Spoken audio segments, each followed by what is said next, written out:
Although they do say you should never judge a book by its cover, finding yourself confronted with a grand entrance like this to a long and impressive driveway is likely to colour your thoughts as to just what may lie beyond.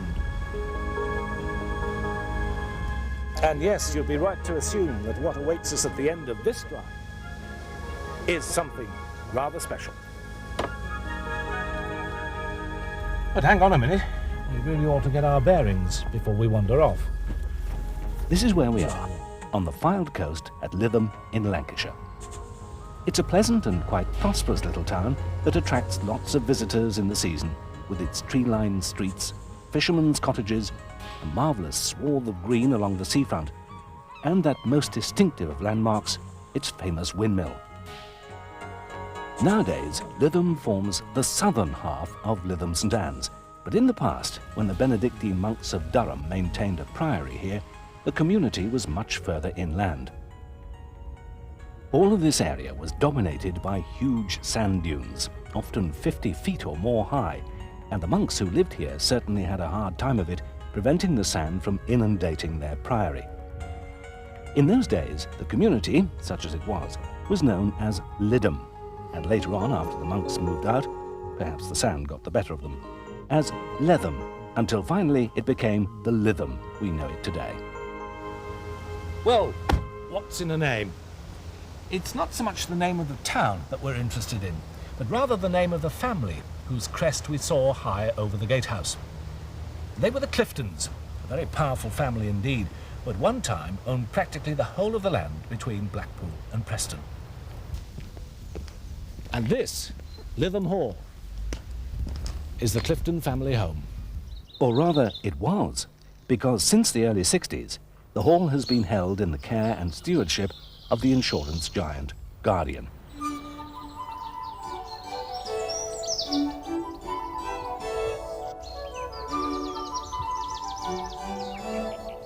When Guardian took over the hall, it was in pretty poor shape, dry rot being the main culprit. And the land owned by the estate, which as recently as the 30s would have been about 16,000 acres, was down to less than a tenth of this. Under Guardian's care, the hall has now been restored more or less back to its former glory and is in a good state of repair. The estate now amounts to about 2,000 acres. Some of the farming land, which the previous squire had sold off, has been bought back, and a thriving farming operation has been created. But the jewel in the crown is without doubt the hall itself. The present hall was completed in the middle of the 18th century and was designed and built by Carr of York, who also created the Royal Crescent at Buxton. It's designed in what's known as the English Palladian manner, and there are 8 bedrooms on the first floor and 9 at the top.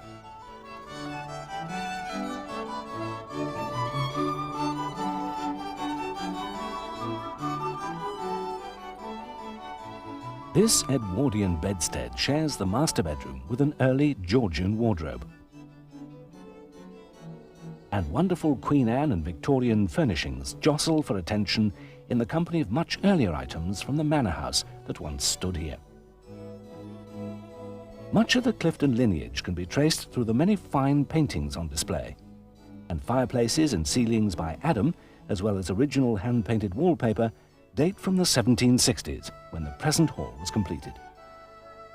The ground floor, as you would expect of so wealthy and powerful a family, is by far the most imposing, and this, the main entrance hall, was very definitely designed to impress. And in so fine a house, there is, of course, a grand staircase. A single flight soaring upwards, then dividing in two and rising to the gallery above. And look at that ceiling. Jupiter hurling thunderbolts down from heaven. Great stuff. This is the north entrance, the usual way in, and a painting that reminds us what staunch Catholics the Cliftons were. They were one of the oldest families in Lancashire, and their name comes from the manor of Clifton with Solwick, which is about halfway between here and Preston. Members of the Clifton family were, at one time or another, knights of the Shire, high sheriffs, and members of Parliament. They were also rather keen on conflict, or so it would seem. Certainly, they were involved in more than their share of them.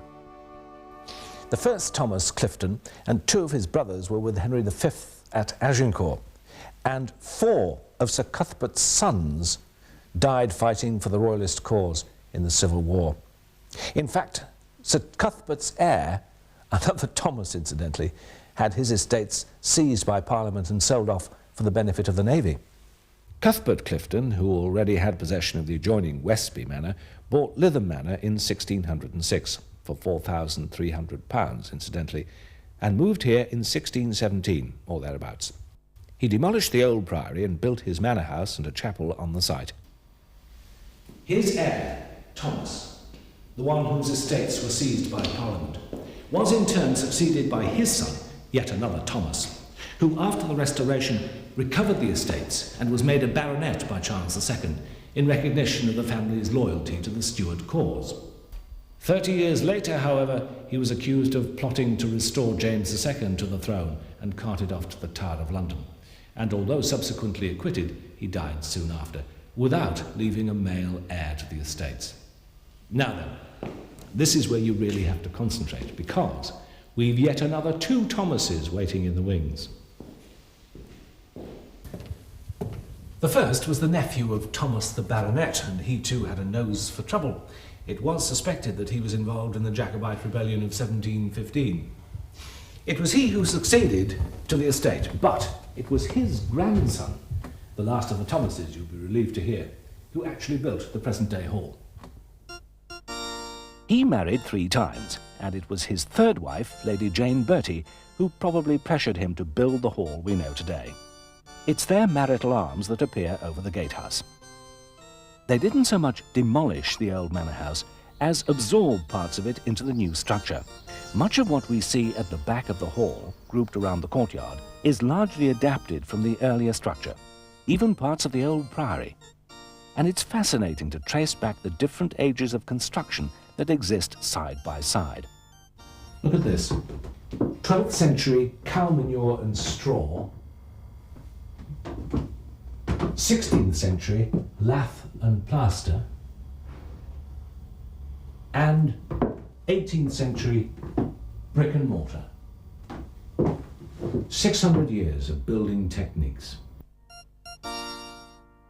Over the next 20 or so years, until he died, Thomas Clifton saw the estate thriving as the benefits of draining, planting and improved cultivation methods began to make themselves felt. The hall must have been a hive of activity, and the lord of the manor a very contented man.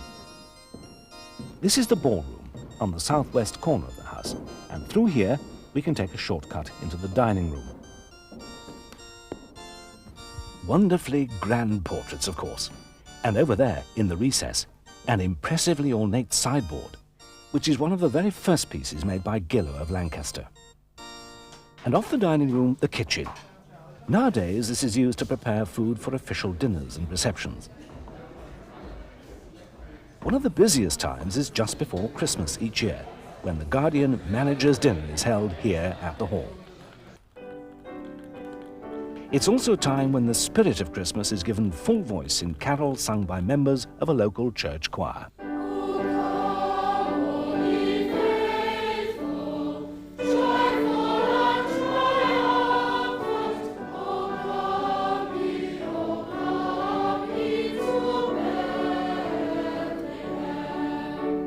In no way is Lytham Hall a dry, dusty memorial to the past. It gets regular and greatly appreciated use.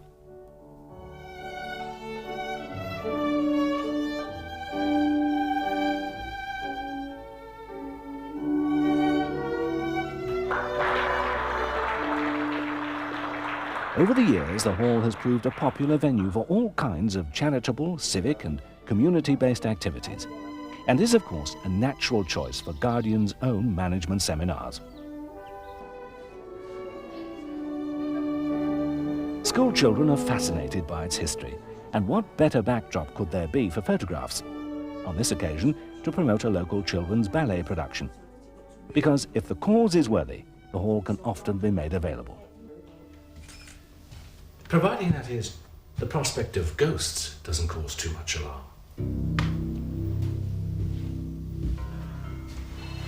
This room, at the top of the house, is lined with panelling from the old manor house and is reported to be haunted by the ghost of Sir Cuthbert Clifton. Now the other area of the hall that's haunted by the lady in grey is what we call the long gallery in there.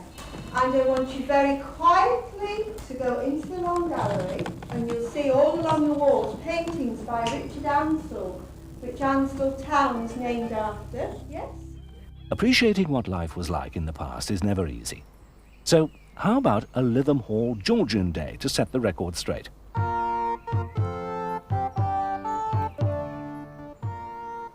Each year for some time now, Guardian have welcomed local school children to the hall and encouraged them to dress up and play out scenarios that reflect the joys and the trials of life in Georgian times.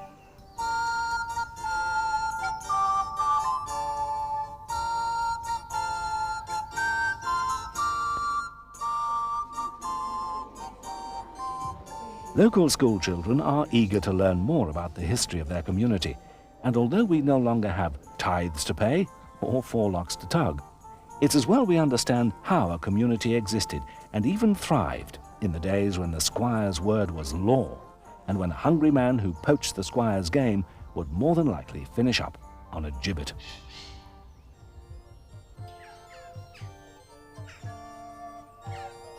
This dovecote in the grounds of the hall epitomizes the kind of double standards that in those days the rich found little difficulty in accommodating. In the winter, when the squire was tired of salted beef, he would simply send a man up to the dovecote to pluck out a few fat birds for the pot, perfectly content in the knowledge that the birds were fattening up nicely on the sparse winter crops of his tenants.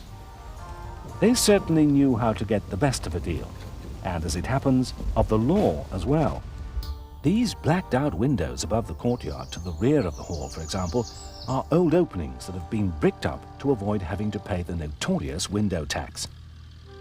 It's lucky, I suppose, that no one came up with the idea of taxing trees, because if they had, this lovely woodland would have been turned into a lumber yard in no time at all.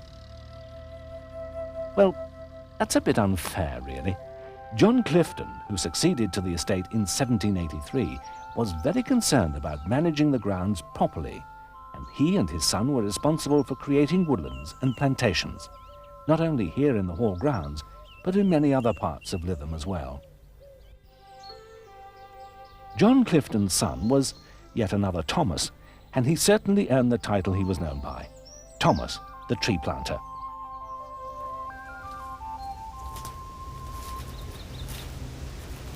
It's easy to imagine that some of these trees are going to be here forever, and indeed, some of these magnificent specimens on the estate have been standing here for as long as anyone can remember. But the truth is, a woodland like this is not a once-and-for-all thing that never changes. Trees become diseased, they get blown over, they grow old and they die.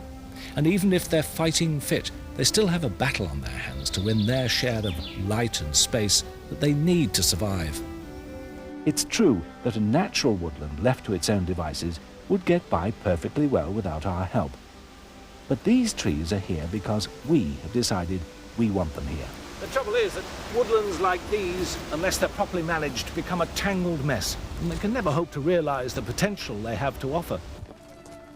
And my goodness, the woodlands here on the Lytham Hall estate do indeed have so much to offer.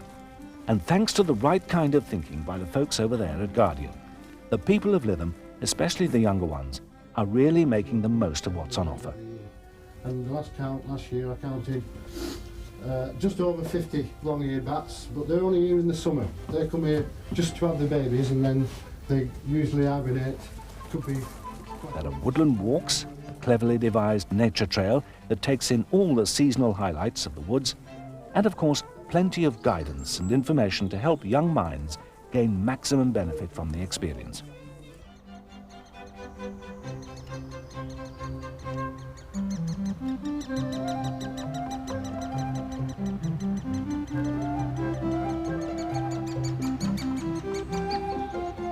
Nesting birds and winter visitors alike find refuge here. and wild flowers, including some quite rare species, grow safe and undisturbed.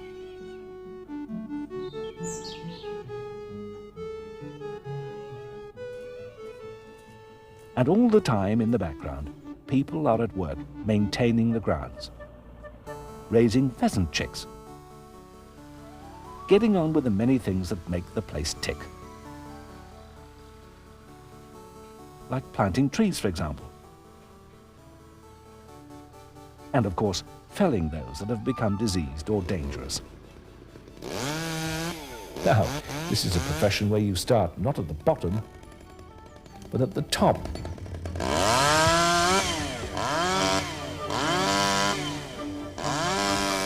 It's a case of lightening the load. A bit of judicious pruning of the upper branches.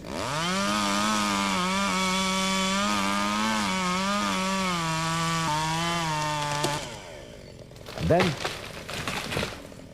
well, it's time for the big event.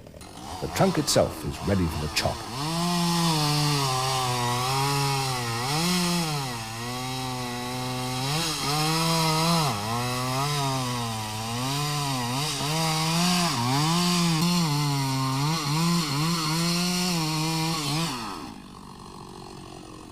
When the moment of collapse finally arrives, what with a tractor practically pulling the darn thing over, it's all a bit of a disappointment.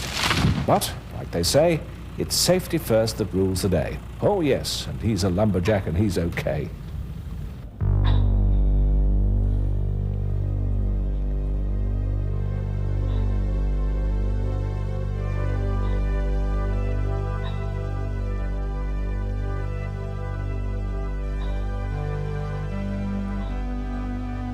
The seasons progress, and the grounds change in sympathy. Soon enough, winter eases its icy grip and allows the eager youth of spring a brief reign of glory.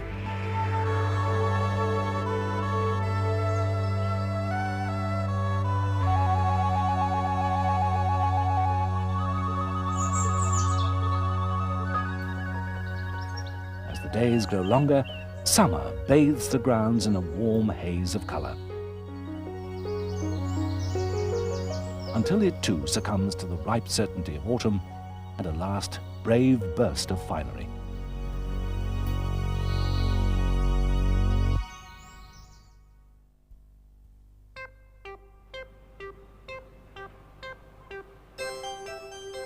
In the 19th century, things went pretty well for the Cliftons. And when the railway arrived in 1846, the area began to develop rapidly. And with it, the income due to the estate from ground rents. The Cliftons were sitting on a gold mine, and they knew it.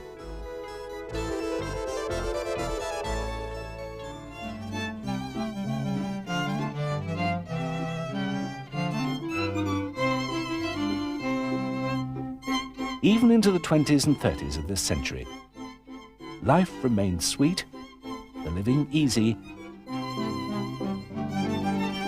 and the spending spectacular.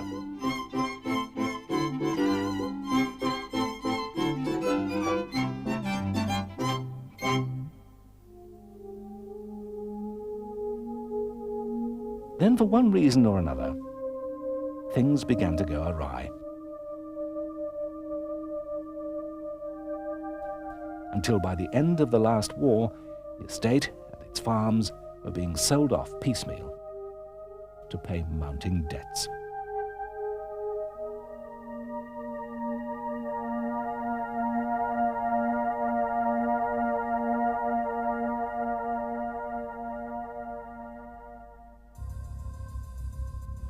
In 1963, the estate was bought by Guardian, and almost immediately they began a program that has to date involved an investment in the hall alone of over £1.3 million.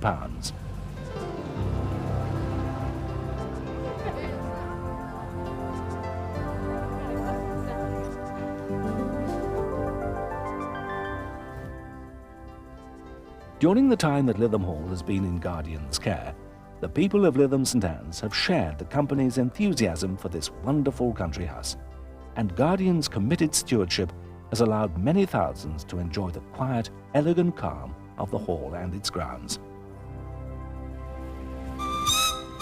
Well, perhaps not always all that quiet, especially each summer when the grounds are thrown open and countless happy souls converge upon Lytham Hall to enjoy themselves.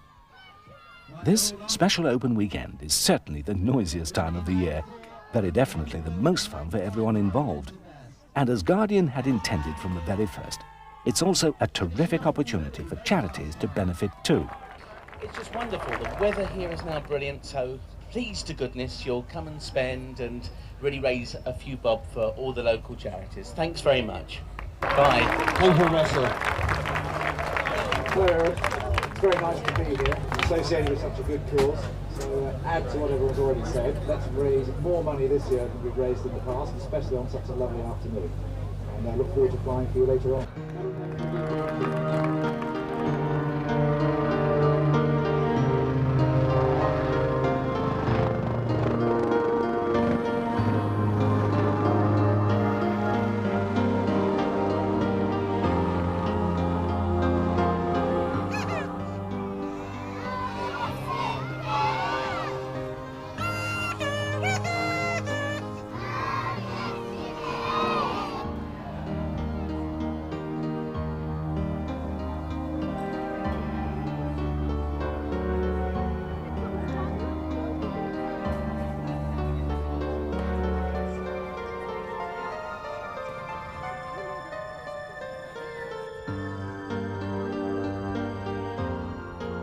Guardian and the people of Lytham St Anne's share not only a proud affection for Lytham Hall, but also a common purpose in keeping this wonderful building and the grounds that surround it preserved and available for posterity.